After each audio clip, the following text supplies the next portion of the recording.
এদিকে স্কুলে যাচ্ছে না বরগুনা উপকূলের দুর্গম এলাকার সরকারি প্রাইমারি স্কুলের শিশুরা।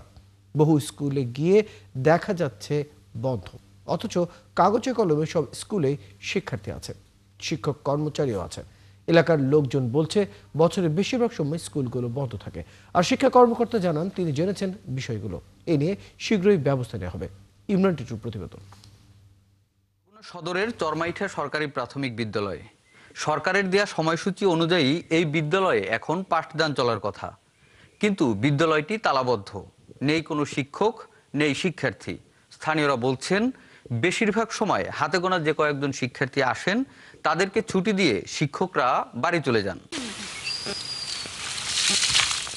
একাত্তর টেলিভিশনের উপস্থিতি জানতে পেরে বিদ্যালয়ে ছুটে আসেন একের পর এক শিক্ষক। তাদের দাবি শিক্ষার্থীরা ক্লাস করতে চায় না, তাই ছুটি দিয়ে চলে যান তারা। বন্ধ না তো, খোলা। আমরা তিনটেই গেছি, আগে গেছি বাচ্চারাই ম্যাগ বৃষ্টি চিল্লি করে, স্যার বৃষ্টি নামবে, অন্ধকার হয়ে গেছে। ব্রিজটা ভাঙ্গা, সেই রিপোর্টটা ভাই কেউ করে না।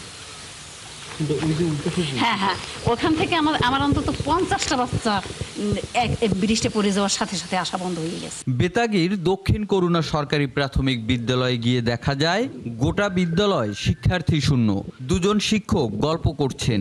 শিক্ষার্থীদের মতোই এই বিদ্যালয়ের প্রধান শিক্ষক সহ 3 জন শিক্ষক গড় হাজির। এই যে তো একদম রেগুলার না, আমি আপনার এই যে শিক্ষার্থী যে নাই এখানে, না স্যারে বললেই ভালো। তাই আপনি বলবেন না? না, সকাল গড়িয়ে দুপুর হতেই বন্ধ হয়ে যায় সদরের অধিকাংশ সরকারি প্রাথমিক বিদ্যালয়। শিক্ষকরাও নানান অজুহাত দিয়ে স্কুল তালাবদ্ধ করে চলে যান। আমি আসে তারপর ছুটি দেবো, তার সাথে দেখি তো তালাবদ্ধ। আমি তো আমার খেয়ালও করিনি, আমি তো ভিতরে ঢুকে গেছি, তারপর দেখছি।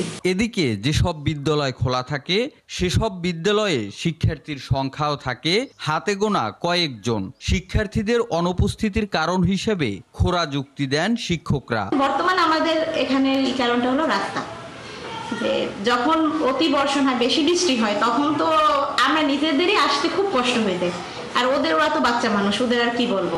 জেলা প্রাথমিক শিক্ষা অফিসারের দাবি লেখাপড়া নিয়মিত করতে বন্ধ স্কুলের তালিকা তৈরি করে ব্যবস্থা নেওয়া হবে। জানুয়ারি মাসে আমি সভা করছি ডিসিএর অফিস কনফারেন্স রুমে, সেখানে মিটিং করা হয়েছে, সব কর্মকর্তা পর্যায়ে ছিল সেখানে। তাদেরকেও ডিসিআর একই বার্তা দিচ্ছে যাদের শিক্ষকগণ যথার সময় স্কুলে যায় সঠিক সময় স্কুল ত্যাগ করে এবং তাদের উদ্যোগত দায়িত্ব সেগুলো পালন করে। যেসব স্কুলে শিক্ষার্থী উপস্থিতি 50 জনের কম, সেগুলো পাশের স্কুলের সঙ্গে একীভূত করার সিদ্ধান্ত নিয়েছিল সরকার। ওই সময় 300 স্কুলের তালিকাও করা হয়েছিল।